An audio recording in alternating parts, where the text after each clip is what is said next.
서울의 한낮은 거대한 찜통과도 같았다. 아스팔트에서 피어오르는 지열은 누구든 길 위를 지나는 이들의 숨을 턱턱 막히게 했다. 시내버스가 내뿜는 매캐한 배기가스와 공사장의 먼지가 뒤섞여 공기는 한층 더 탁했다. 사방에서 울려 퍼지는 자동차 경적 소리는 잠시도 쉴 틈을 주지 않았다. 그 소란의 한가운데 박명수라는 이름의 한 늙은 아버지가 자신의 낡은 검은색 대림 스쿠터를 타고 있었다. 스쿠터는 나이가 지긋했다. 페인트는 곳곳이 벗겨져 속살을 드러냈지만 명수에게 그 오토바이는 고단한 삶의 투쟁을 상징하는 훈장과도 같았다. 땀으로 흠뻑 젖은 주름진 얼굴, 깡마른 체구의 그는 꿋꿋이 스쿠터의 핸들을 잡고 딸 은유가 다니는 학교를 향해 나아갔다. 복잡한 도시의 한복판에서 하나뿐인 딸을 제 시간에 데리러 가고 싶다는 생각뿐이었다. 하지만 그 소박한 여정은 예기치 않게 멈춰섰다. 날카로운 사이렌 소리가 도로의 소음을 찢어발기며 사람들의 시선을 끌었다. 멀리서부터 갈색 제복을 입은 두 인형이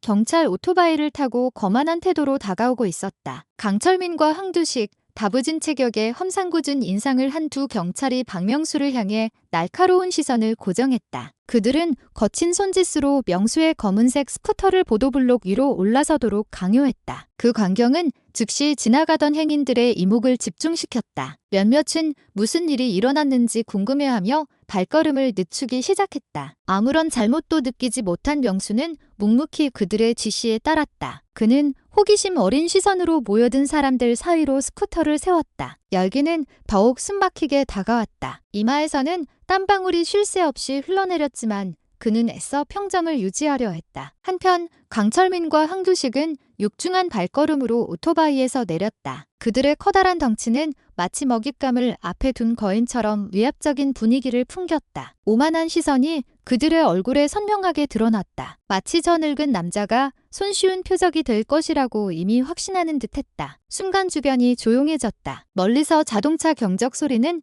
여전히 들려왔지만 그 자리에서만큼은 모든 시선이 박명수와 두 경찰에게로 향했다. 강철민은 팔짱을 꺾고 황두식은 눈을 부라리며 날카롭게 쏘아보았다. 그들은 아무런 말 없이 명수의 앞을 가로막아 그를 완전히 포위했다. 마치 낡은 스쿠터를 탄 노인이 길 한복판에서 심판받아야 할 중범죄자인 것처럼 평범한 보행자들의 길이었던 보도블록은 이제 긴장감 넘치는 무대가 되었고 서울 시민들은 한 비극적인 사건의 시작을 알리는 침묵의 증인이 되고 있었다. 여전히 평정심을 잃지 않으려 애쓰던 박명수는 지친 기색과 더위 탓에 희미하게 떨리는 손으로 낡은 가죽 지갑을 열었다. 그는 운전면허증과 자동차 등록증을 꺼내 강철민에게 건넸다. 모든 서류는 완벽했고 유효기간도 넉넉했다. 흠잡을 데가 없었다. 그는 이 검문이 빨리 끝나기를 바라며 공손한 태도로 서류를 내밀었다. 그러나 강철민의 표정에는 어떤 변화도 없었다. 눈에 걸친 검은 선글라스 너머로 상대를 얕보는 태도가 명백히 느껴졌다. 그는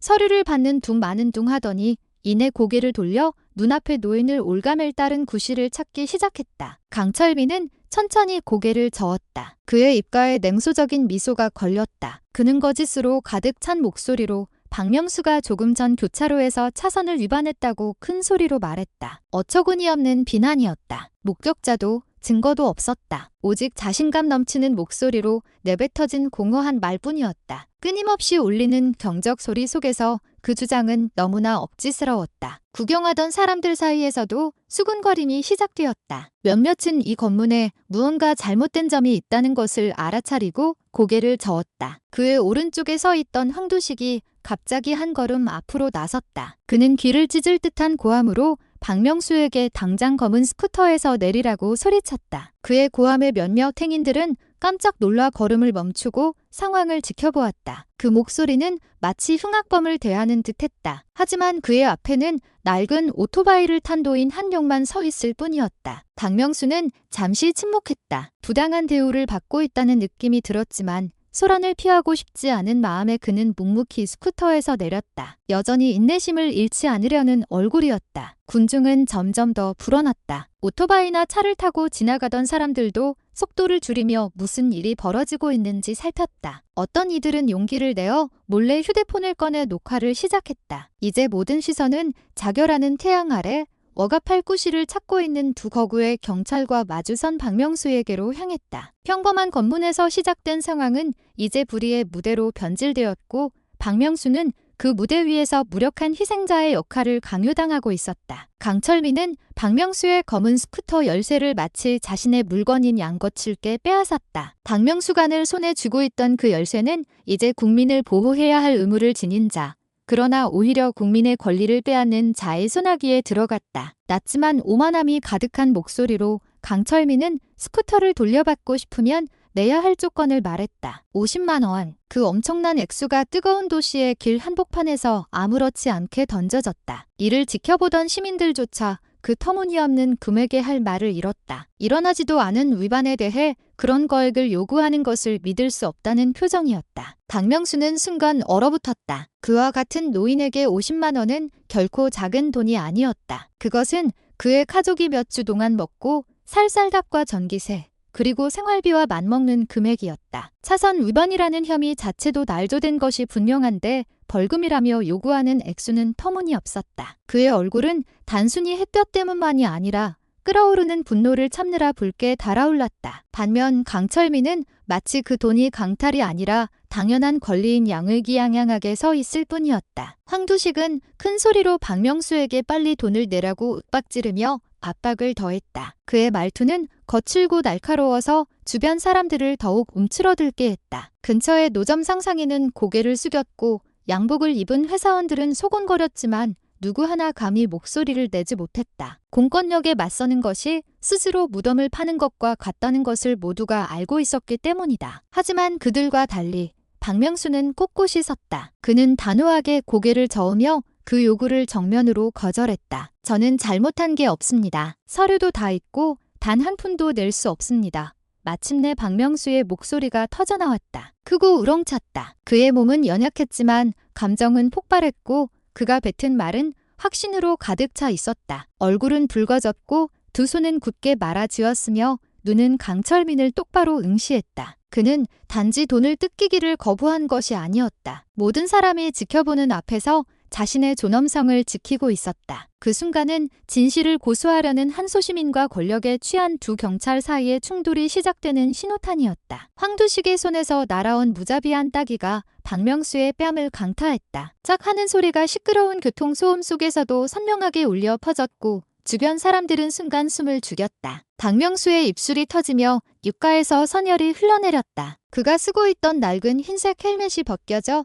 뜨거운 아스팔트 위로 굴러떨어졌다. 연약한 몸이 휘청거렸지만 명수는 쓰러지지 않으려 안간힘을 썼다. 그의 눈은 고통과 깊은 모멸감으로 가늘게 떨렸다. 그가 정신을 차릴 틈도 없이 강철민이 그의 소중한 검은 스쿠터를 향해 발길질을 날렸다. 낡은 오토바이는 심하게 흔들리더니 보도블록 옆으로 쓰러졌다. 쇠와 차체가 시멘트 바닥에 부딪히며 쿵 하는 둔탁한 소리를 냈다. 그 소리는 마치 도시 전체의 불의가 공연되고 있음을 알리는 듯 고층 빌딩 사이를 맴돌았다. 강철민은 거기서 멈추지 않았다. 그는 쓰러진 스쿠터의 몸체를 만족스러운 표정으로 짓밟았다. 마치 소유자의 자존심을 짓뭉개는 것 같았다. 구경꾼은 점점 더 많아졌다. 처음에는 단순한 호기심으로 지켜보던 행인들도 이제 휴대폰을 꺼내 들고 그 모든 순간을 녹화하기 시작했다. 분노에 찬 중얼거림과 속으로 내뱉는 저주 섞인 속삭임이 들려왔지만 누구도 감히 앞으로 나서지 못했다. 갈색 제복에 대한 두려움은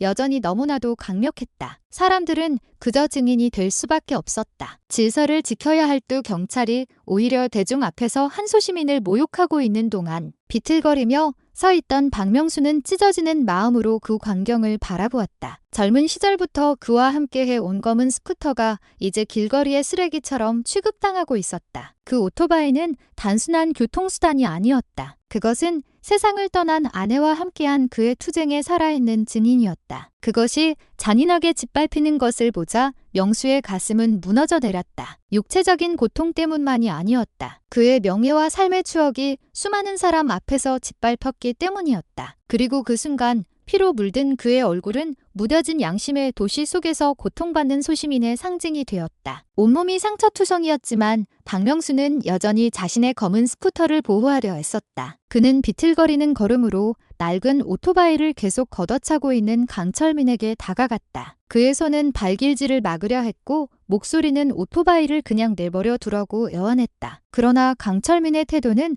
더욱 난폭해졌다. 그는 한 번의 강력한 발길질로 박명수의 가슴을 걷어찼고 노인의 몸은 아스팔트 위로 힘없이 나가 떨어졌다. 그의 몸이 바닥에 부딪히는 소리가 선명하게 들렸고 몇몇 시민들은 작게 비명을 질렀지만 아무도 감히 도우려 하지 않았다. 강철민은 보도블록에 쓰러져 있는 스쿠터를 내려다보며 냉소적으로 웃었다. 황두식도 만족스러운 미소를 지으며 다가왔다. 그들은 무력한 노인의 고통을 즐기는 듯했다. 읽고 강철민은 자신의 경찰 오토바이에서 휘발유가 든 플라스틱 병을 꺼냈다. 그는 거침없는 동작으로 검은 스쿠터의 몸체 위에 액체를 쏟아부었다. 황두식은 큰 소리로 환호했다. 코를 찌르는 휘발유 냄새에 군중은 반걸음 뒤로 물러섰다. 무슨 일이 벌어질지 깨달은 것이다. 조금의 망설임도 없이 강철민은 라이터를 켰다. 그 작은 불꽃은 휘발유에 젖은 스쿠터의 몸체에 가까이 다가갔을 때 너무나도 잔인해 보였다. 순식간에 불길이 타올랐다. 불은 시트와 몸체를 집어삼키며 검은 스쿠터의 낡은 페인트까지 먹어치웠다. 타닥하는 작은 폭발음과 함께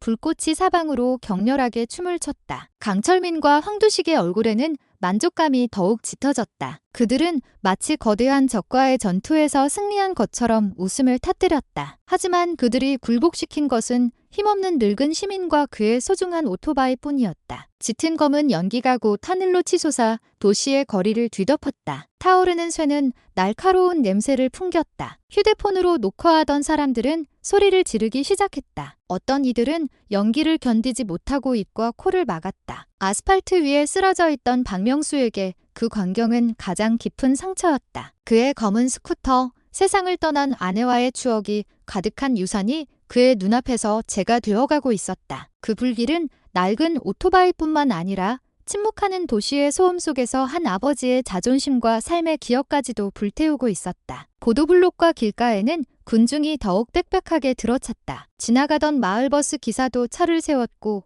노점 상상이는 손님을 받던 것을 멈췄다. 퇴근하던 회사원들마저 뜨거운 태양 아래 서서 그 광경을 지켜보았다. 모든 시선은 박명수의 검은 스쿠터를 집어삼키고 있는 불길에 고정되었다. 곳곳에서 수군거리는 소리가 들렸다. 어떤 이는 나지막이 욕설을 내뱉었고 어떤 이는 긴 한숨을 내쉬었다. 마치 자신들이 보고 있는 것을 믿을 수 없다는 듯했다. 그러나 그들 중 누구도 감히 앞으로 나설 용기를 내지 못했다. 그들 앞에는 법을 두려워하지 않고 마음대로 행동할 수 있는 2명의 경찰이 서 있었기 때문이다. 몇몇 시민들은 휴대폰을 높이 들고 그 모든 순간을 녹화했다. 어떤 이는 SNS에 실시간으로 영상을 올렸고 어떤 이는 조용히 저장만 했다. 그 영상은 명백한 증거가 되었지만 동시에 시민들이 변화의 주체가 아닌 그저 목격자가 될 수밖에 없는 현실을 보여주었다. 불 지르지 마세요. 어르신 오토바이잖아요. 작은 외침이 잠시 들려왔다. 그러나 그 목소리는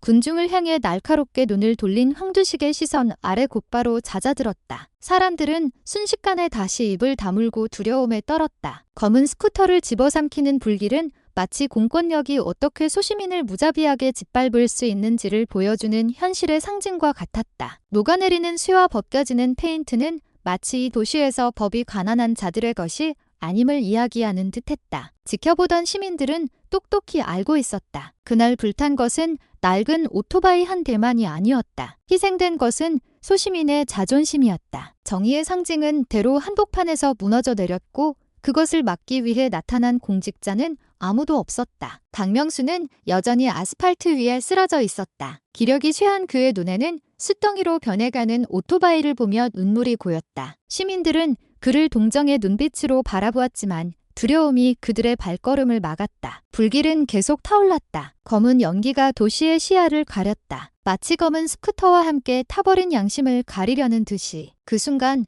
도시는 단순히 목격자가 아니었다. 폭력적인 권력이 한 소시민의 고통 위에 군림하도록 방치했기에 도시 또한 공범이었다. 교실 안 시끄럽던 분위기는 은혜의 휴대폰이 울리자 순간 조용해졌다. 전화기 너머에서는 이웃 아주머니의 다급한 목소리가 들려왔다. 아버지가 길에서 경찰에게 폭행을 당했다는 소식이었다. 그 말들은 칼날처럼 은혜의 귀를 파고들었다. 그녀의 얼굴은 순식간에 창백해졌고 휴대폰을 쥔 손이 가늘게 떨렸다. 믿을 수가 없었다. 매일같이 낡은 검은 스쿠터를 타고 다정한 모습으로 자신을 데리러 오던 아버지가 길바닥에 쓰러져 있다는 말을 은희는 더 이상 생각할 겨를도 없이 자리를 박차고 교실을 뛰쳐나갔다. 친구들은 겁에 질린 얼굴로 뛰어나가는 그녀를 멍하니 바라볼 뿐이었다. 숨을 헐떡이며 그녀는 교문 앞에서 마을버스를 급히 세워 탔다. 덜컹거리는 버스 좌석에 앉아있는 동안 은혜의 심장은 걷잡을 수 없이 빠르게 뛰었다. 그녀는 회색 교복 치마를 힘껏 움켜쥐었다. 머릿속은 온통 아버지에 대한 끔찍한 상상으로 가득 찼다. 자동차 경적 소리와 다른 승객을 태우려는 버스 기사의 외침도 그녀의 귀에는 들리지 않았다. 오직 불안감만이 머릿속을 맴돌았다. 병원으로 향하는 매 순간이 너무나도 길게 느껴졌다. 늘 부드러운 미소를 짓던 아버지의 얼굴이 떠올랐다. 이제 그 얼굴이 상처로 가득할까봐 두려웠다. 그녀의 공허한 시선은 먼지 낀 버스 창밖, 굳건히 서 있는 도시의 고층 빌딩들을 향했다. 하지만 그날따라 모든 것이 차갑고 무관심해 보였다. 은혜는 터져나오려는 눈물을 참으려 입술을 깨물었다. 하지만 참으려 할수록 마음속의 비명은 더욱 커져만 갔다. 병원 앞에 도착했을 때 은혜는 너무 서두른 나머지 버스에서 내리다 하마터면 넘어질 뻔했다. 숨은 가빴고 땀과 흐르기 시작한 눈물이 뒤섞였다. 그녀는 응급실 문을 지나 코를 찌르는 소독약 냄새를 뚫고 달려갔다. 발걸음은 다급했고 목소리는 메웠지만 마음만은 확고했다. 지금 당장 아버지를 찾아야만 했다. 머릿속의 모든 끔찍한 상상에 대한 답을 들어야 했다. 그 답이 자신의 마음을 더 깊이 상하게 할지라도. 시립병원 치료실에 도착하자마자 은혜의 발걸음이 멈췄다. 그녀의 눈앞에는 세상에서 가장 사랑하는 사람, 아버지 박명수가 누워 있었다. 노쇠한 몸은 멍투성이었고 깁술은 터졌으며 이마에는 아직도 피가 스며 나오는 붕대가 감겨 있었다. 왼손에는 링거 바늘이 꽂혀 있었고 그의 숨소리는 무겁고 규칙적이었지만 고통스러워 보였다. 그 광경은 거대한 망치처럼 은혜를 내리쳤고 그녀는 더 이상 참지 못하고 눈물을 쏟아냈다. 늘 다정함으로 가득했던 아버지가 이제는 마땅히 그를 보호해야 할 경찰의 폭력에 희생양이 되어 있었다. 쉰 목소리로 박명수는 자신이 겪은 모든 일을 천천히 이야기하기 시작했다. 그의 말은 중간중간 끊겼다. 때때로 고통을 참느라 기침을 하기도 했지만 그는 굳은 의지로 이야기를 이어갔다. 마치 단 하나의 세부사항도 놓치고 싶지 않다는 듯이. 그는 강철민과 황두식이 어떻게 자신을 도시 한복판에서 멈춰 세웠는지, 어떻게 있지도 않은 위반 혐의를 뒤집어 씌우고 결국 돈을 요구하며 폭행했는지 설명했다. 그리고 절정에서 그는 떨리는 목소리로 자신의 소중한 검은 스쿠터가 어떻게 휘발유에 적셔져 눈앞에서 불태워졌는지 묘사했다. 마치 자신의 존엄성이 온 도시 앞에서 모욕당한 것처럼. 은혜는 온몸을 떨며 들었다. 그녀의 손은 아버지의 손을 굳게 잡고 있었다. 눈물은 멈추지 않았지만 그 눈물 뒤에는 또 다른 불꽃이 타오르기 시작했다. 슬픔으로는 끌 수 없는 분노의 불꽃이었다. 아버지의 모든 말은 뜰감이 되었고 그녀가 본 모든 상처는 그녀를 강하게 만드는 불씨가 되었다. 그녀의 마음은 더 이상 아버지의 고통을 슬퍼하는 것만으로 끝나지 않았다. 두 경찰이 저지른 야만적인 행위에 대한 복수를 요구하고 있었다. 박명수가 힘겹게 이야기를 마쳤을 때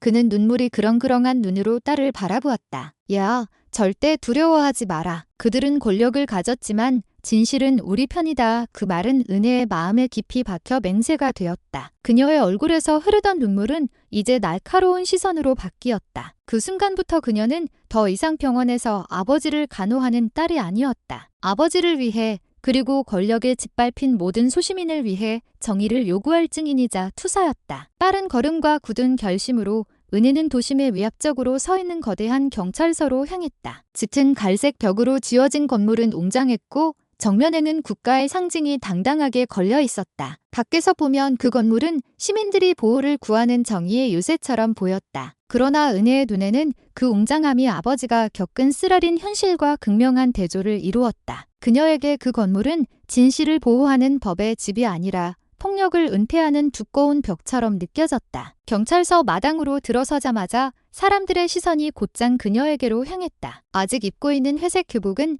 그녀가 범죄자가 아니라 아버지를 위해 정의를 요구하러 온 한 아이라는 사실을 증명해주고 있었다. 얼굴은 여전히 부어 있었지만 그녀의 눈은 날카롭고 분노로 가득 차 있었다. 주변에서 냉소적인 시선으로 바라보는 다른 경찰들이 많았지만 그녀의 발걸음은 흔들리지 않고 단호했다. 그녀는 마치 늑대의 소굴로 들어가는 듯한 기분으로 긴 복도를 지나 중앙 민원실로 향했다. 안내 데스크에서 그녀는 큰 목소리로 강철민과 황두식의 행방을 물었다. 하지만 그녀가 받은 대답은 차갑고 실망스러웠다. 두 사람은 자리에 없다는 것이었다. 은혜는 미간을 찌푸리며 이를 갈았다. 그녀는 그 말을 고지곳대로 믿지 않았다. 그녀에게 그들의 부재는 오히려 그들이 책임을 회피하며 숨어있다는 신호였다. 분노는 더욱 치밀어 올랐다. 그녀의 두 손은 몸 옆에서 주먹을 쥐었고 숨은 가빠졌다. 머릿속은 이렇게 큰 경찰서가 아빠의 인생을 망친 두 명의 불량 경찰을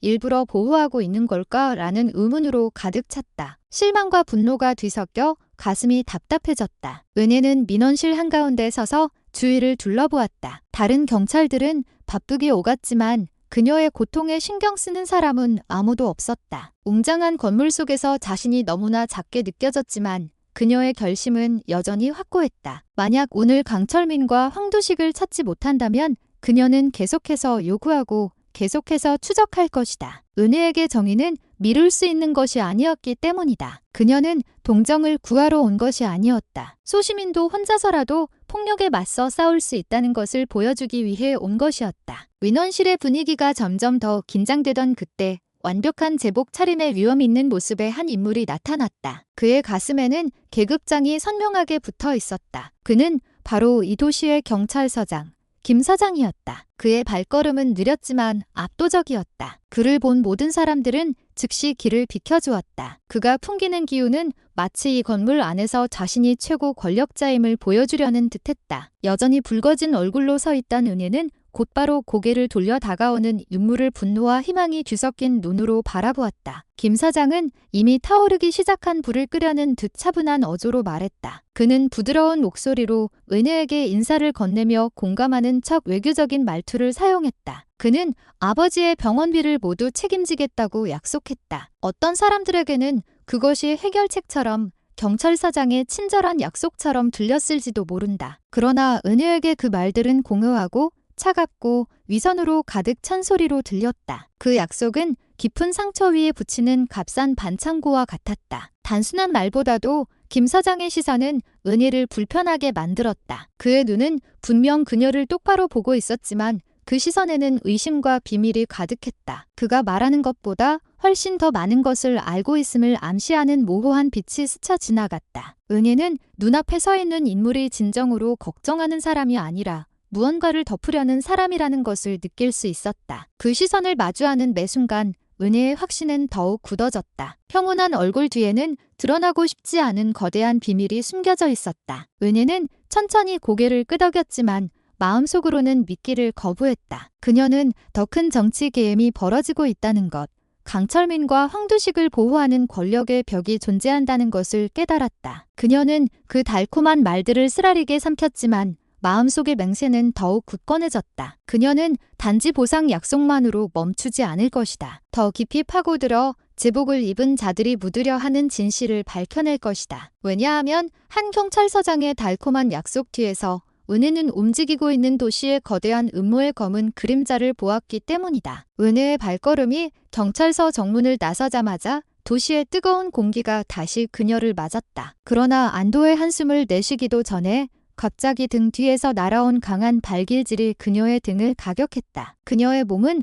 앞으로 튕겨나가 거친 경찰서 마당 바닥에 그대로 고꾸라졌다. 고통이 빠르게 퍼져나갔지만 그보다 더한 것은 정의를 세워야 할 장소에서 모욕을 당했다는 사실이었다. 비웃음 소리가 선명하게 들렸고 그녀가 고개를 돌렸을 때 황두식이 잔인한 얼굴로 서 있는 것이 보였다. 그의 주먹은 마치 계속 공격할 준비가 된 것처럼 꽉 쥐어져 있었다. 거기서 그치지 않고 강철민이 재빨리 다가와 은혜의 팔을 거칠게 잡아 끌었다. 그는 그녀의 몸을 경찰서 담장 밖으로 질질 끌고 나갔다. 그녀의 회색 교복 치마는 마당의 먼지와 자갈에 더럽혀졌다. 담장 밖에 있던 사람들은 그 광경을 보고 깜짝 놀랐다. 붐비는 도시의 교통 속에서 한 여고생이 중범죄자처럼 다뤄지고 있었다. 그녀는 단지 아버지를 위해 정의를 요구한 아이였을 뿐인데 길 건너편에 모여든 시민들 사이에서 수근거리는 소리가 들리기 시작했다. 몇몇은 심지어 휴대폰을 들어 그 사건을 녹화했다. 강철민과 황두식은 사람들의 시선에 아랑곳하지 않았다. 그들은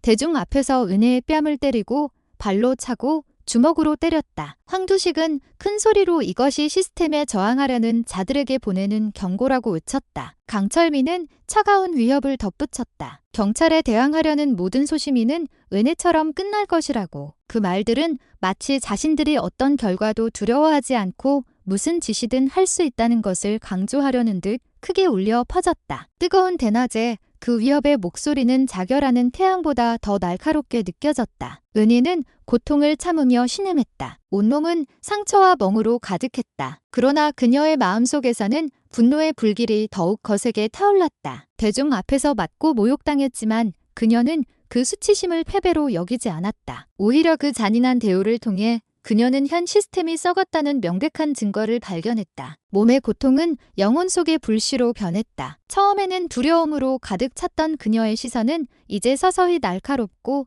불타오르며 저항으로 가득 찬 눈빛으로 변했다. 그녀는 그날 쓰러졌을지 모르지만 다시 일어서려는 그녀의 결심은 모든 증인들 앞에서 굳건히 새겨졌다. 온몸이 상처투성이이고 얼굴이 먼지로 뒤덮인 채 은혜는 천천히 땅에서 일어섰다. 숨은 가빴지만 그녀의 눈빛은 변해 있었다. 이전에는 희미했던 눈이 이제 날카롭게 빛났다. 마치 그녀 안에서 불씨가 되살아난 것 같았다. 지켜보던 모든 사람들은 그 변화를 느낄 수 있었다. 방금 전까지 희생자로 다뤄지던 어린 소녀가 이제 다른 기운을 품고 서 있었다. 그녀 몸의 상처는 더 이상 약함의 표시가 아니었다. 그녀에게 새로운 힘을 준 투쟁의 증거였다. 강철민은 그 소녀가 더 이상 아무것도 할 수 없을 것이라 생각하며 거만하게 다가섰다. 그러나 그가 소리치기도 전에 은희는 그의 얼굴을 향해 강한 주먹을 날렸다. 퍽 하는 타격음이 선명하게 들렸고 강철민의 거대한 몸이 비틀거리다 땅에 쓰러졌다. 지켜보던 시민들은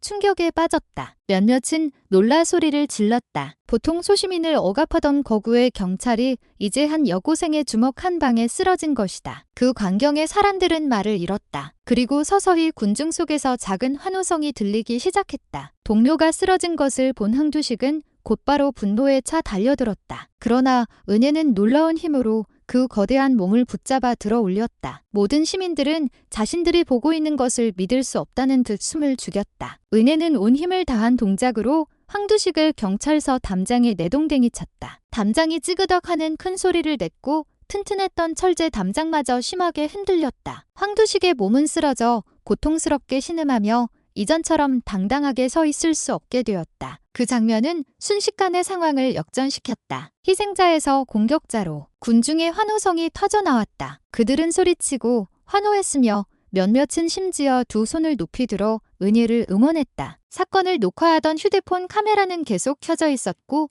불의에 굴복하기를 거부한 한 소녀의 부활의 순간을 담았다. 모든 증인들 앞에서 은혜는 단지 자신을 방어한 것이 아니었다. 그녀는 권력의 오만함에 맞서는 소시민의 저항의 상징이 되었다. 그날 경찰서 마당에서 희생자는 영원히 패배하지 않는다고 감히 말하는 한 피해자의 우렁찬 목소리가 탄생했다. 그날 밤 경찰서 마당에서의 충격적인 사건 이후 은혜는 아버지가 입원한 병실에 홀로 앉아 있었다. 희미한 형광등 불빛이 아직 멍이 가시지 않은 그녀의 얼굴을 비추고 있었다. 휴대폰이 진동하며 메시지 도착을 알리자 그녀의 손이 떨렸다. 메시지를 열었을 때 짧지만 그녀의 생각을 뒤흔드는 한 문장이 나타났다. 강철민과 황두식은 졸에 불과하다. 그 검은 스쿠터는 단순한 오토바이가 아니다. 은혜의 눈이 커지고 가슴이 세차게 뛰었다. 그 메시지는 아무에게서나 온 것이 아니었다. 그날 낮에 일어난 사건 뒤에 숨겨진 어두운 비밀에 대해 더 많이 아는 누군가로부터 온 것이었다. 은혜는 분노와 혼란이 뒤섞인 감정으로 휴대폰 화면을 응시하며 침묵했다. 그녀의 생각은 즉시 아버지의 검은 스쿠터가 휘발유에 적셔져 불타던 순간으로 돌아갔다. 지금까지 그녀는 그 오토바이가 단지 아버지의 투쟁의 상징이자 그들의 소박한 삶의 말없는 증인이라고만 생각했다. 그러나 이제 그녀는 그 오토바이가 훨씬 더 큰 무언가를 품고 있었음을 깨닫기 시작했다. 경찰이 도시 한복판에서 한 늙은 시민의 자존심을 희생시킬 만큼 중요한 무언가를. 큰 의문이 떠올랐다. 그 검은 스쿠터 뒤에는 대체 무엇이 있었을까? 그 메시지는 또한 쓰라린 현실을 암시했다. 강철민과 황두식은 단지 조리였다. 그들은 잔인했지만 주모자는 아니었다. 이 모든 것 뒤에는 그림자 속에서 움직이는 더 강력한 손들이 있었다. 고위 경찰 간부, 정부 관료, 심지어 도시의 재벌들까지 거대한 네트워크에 연루되어 있다는 암시였다. 그 음모는 치밀하게 작동했고 현장 경찰들을 단지 실행자로 만들었다. 반면 권력자들은 그들의 안락한 의자에 편안히 앉아 있었다. 은혜는 자신이 맞서야 할 적이 단지 2명의 부패한 경찰이 아니라 훨씬 더 광범위하고 위험한 시스템이라는 것을 깨달았다. 그 고요한 밤은 은혜의 마음속에 새로운 결의가 태어나는 증인이 되었다. 그녀는 휴대폰을 굳게 쥐었다. 그녀의 눈은 병원 창밖, 화려하지만 부패로 가득 찬 도시를 똑바로 응시했다. 그녀는 그 순간부터 자신의 길이 더욱 험난해질 것임을 알았다. 그녀는 단지 아버지를 변호해야 할 뿐만 아니라 자신들의 비밀을 지키기 위해 소시민을 억압하는 다층적인 권력의 네트워크와도 싸워야 했다. 그러나 은혜는 한 가지 확실한 것도 알았다. 그녀는 물러서지 않을 것이다. 진실은 아무리 덮으려 해도 결국 드러날 길을 찾을 것이기 때문이다. 고요한 병실 안, 벽에 걸린 시계의 초침 소리가 선명하게 들렸다. 은혜는 아버지의 침대 옆에 앉아 여전히 그의 약한 손을 잡고 있었다. 갑자기 박명수가 입을 열었다. 목소리는 쉬고 희미했지만 그의 눈은 진지함으로 불타고 있었다. 그는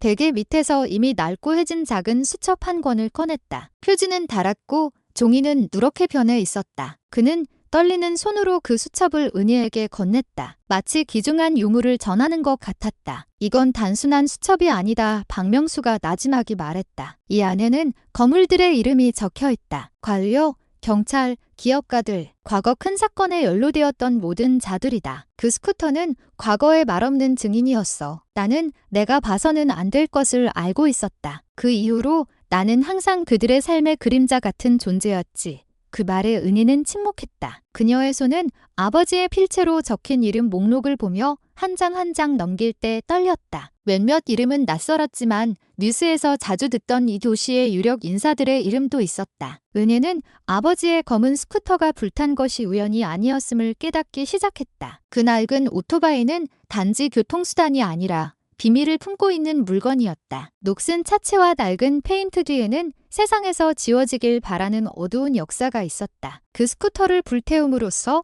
강철민과 황두식은 단지 아버지의 소중한 재산을 파괴한 것이 아니라 권력자들의 치부를 드러낼 수 있는 증거를 없애려 한 것이었다. 그 깨달음에 은희는 소름이 돋는 동시에 마음속에 새로운 불꽃이 타올랐다. 박명수는 희망이 가득한 눈빛으로 딸을 바라보았다. 그들이 이기게 놔두지 마라. 야, 목숨이 위태로워지더라도 진실은 밝혀져야 한다. 그 말은 무겁게 느껴졌지만 은혜는 단호하게 받아들였다. 그녀는 마치 신성한 임무를 받은 듯 수첩을 굳게 쥐었다. 그녀의 눈은 확신에 찬 눈빛으로 아버지를 바라보았다. 그곳에서 그녀는 마음속으로 맹세했다. 그녀는 이 투쟁을 계속할 것이다. 비록 그녀가 마주한 것이 견고한 권력의 벽일지라도 그녀는 모든 벽에는 반드시 균열이 있다고 믿었다. 그리고 이 수첩을 통해 그녀는 그 벽을 허물기 시작할 것이다. 은혜가 낡은 수첩의 페이지에 몰두해 있던 그때 갑자기 병원 불이 깜박거리더니 순간적으로 꺼졌다. 냉방기 소리가 멈추고 환자 모니터가 어두워졌으며 방은 순식간에 어둠에 휩싸였다. 창밖에서 들어오는 희미한 빛만이 섬뜩한 분위기를 더했다. 그 순간 은혜는 불길한 예감을 느꼈다. 그녀는 잠시 숨을 멈췄다. 그녀의 손은 마치 그것이 유일한 예비 목숨인 양수첩을 꽉 쥐었다. 평온했던 병원 분위기는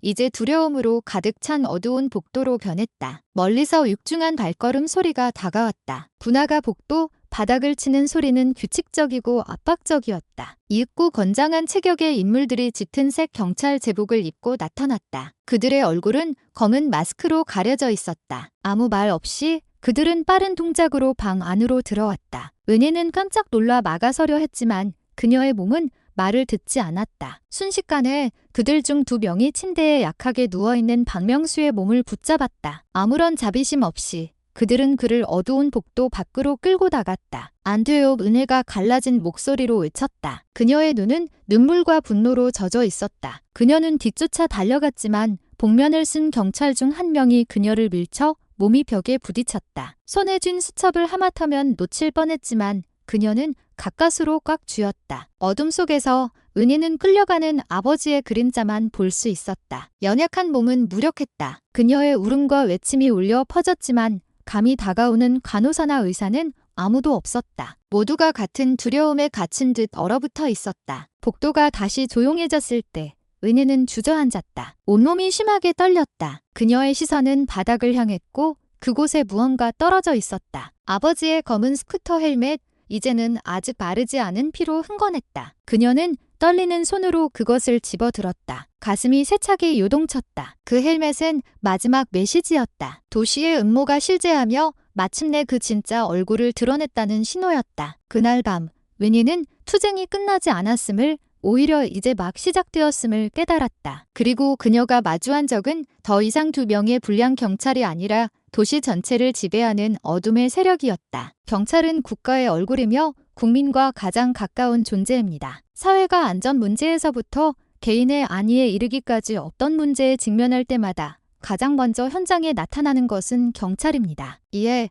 경찰은 다시 한번 약속을 다짐합니다. 경찰은 반드시 국민의 보호자, 조력자, 그리고 봉사자가 되어야 합니다. 이 임무는 단순한 구호가 아니라 모든 갈색 제복에 부여된 신성한 사명입니다. 경찰관은 자신이 국민의 보호자라는 정체성을 결코 잊어서는 안 됩니다. 그의 어깨에는 온 국민의 신뢰가 달려있기 때문입니다. 이 약속은 현장에서의 모든 경찰 활동이 법, 윤리, 그리고 인간애에 기반해야 함을 요구합니다. 자의적인 권력 남용의 여지는 없으며 오만함이 설 자리는 없습니다. 한 경찰관의 아무리 작은 행동이라도 그것은 더 큰 조직 전체의 얼굴을 반영합니다. 만약 그가 거칠게 행동한다면 경찰 전체의 이미지가 손상될 것입니다. 반대로 그가 인간적인 태도로 대가 없이 돕는다면 법에 대한 국민의 희망이 다시 자라날 것입니다. 그렇기 때문에 법과 윤리는 모든 행동의 최우선 지침이 되어야 합니다. 더 나아가 경찰은 사회가 적이 아니라 보호해야 할 형제임을 인식해야 합니다. 경찰은 위협적인 얼굴이 아니라 안심을 주는 친근한 태도로 다가가야 합니다. 길거리, 시장, 터미널 또는 농촌 마을에서 경찰의 존재는 압박감이 아닌 안정감을 가져다 주어야 합니다. 이것이 바로 국민을 섬긴다는 말의 진정한 의미입니다. 소시민이 적이 아닌 보호자를 가지고 있다고 느끼게 하는 것입니다. 그렇게 함으로써 경찰과 국민 사이의 거리는 사라지고 상호 신뢰로 대체될 것입니다. 국민을 섬기고 보호하겠다는 약속은 또한 공공의 이익을 위해 개인의 이익을 희생할 준비가 되어 있음을 의미합니다. 진정한 경찰은 국민이 위험에 처했을 때 최전선에 서는 용기를 가진 자들입니다. 공동의 안전을 지키기 위해 뜨거운 태양, 차가운 밤, 심지어 생명의 위협까지도 기꺼이 감수하는 자들입니다. 그것이 바로 국가 공무원의 진정한 소명입니다. 이 일관된 약속을 통해 경찰은 단지 법 집행자가 아니라 사회 속에서 늘 그 존재가 기다려지는 국민의 친구가 될 것입니다. 경찰의 약속은 단지 달콤한 말에 그치지 않고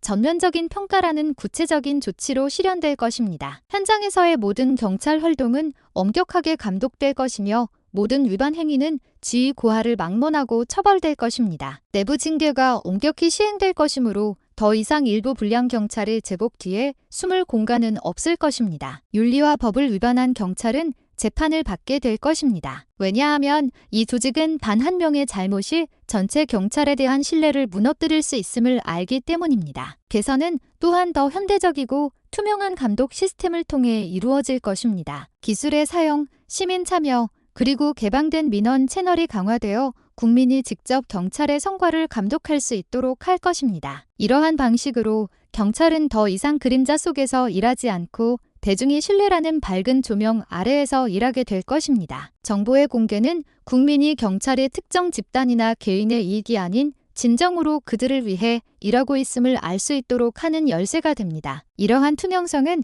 단지 형식적인 것이 아니라 대중의 신뢰를 회복하기 위한 구체적인 단계입니다. 국민은 사건이 어떻게 처리되는지, 법적 절차가 얼마나 진행되었는지, 그리고 경찰이 자신의 행동에 대해 어떻게 책임을 지는지 알 권리가 있습니다. 국민에게 자신을 개방함으로써 경찰은 비판의 면역이 아님을 보여줍니다. 오히려 그 비판이야말로 자신을 개선하고 청렴성을 강화하는 원동력이 될 것입니다. 개방의 시대에 경찰은 국민 위에 군림하는 것이 아니라 국민과 동등한 위치에 서는 법을 배워야 합니다. 최종 목표는 명확합니다. 실질적이고 체감할 수 있는 정의를 실현하는 것입니다. 경찰은 길거리의 지배자라는 이미지를 지우고 사회의 보호자라는 본연의 모습으로 돌아가고자 합니다. 강력한 내부 징계와 유지되는 투명성을 통해 경찰은 한때 잃어버렸던 대중의 신뢰를 다시 쌓아 올리기를 희망합니다. 왜냐하면 결국 경찰의 힘은 그들이 얼마나 강하게 억압하는가에 의해 측정되는 것이 아니라 국민이 그들을 얼마나 신뢰하는가에 의해 측정되기 때문입니다. 그것이 바로 선거 개선과 진정한 투명성의 기반입니다.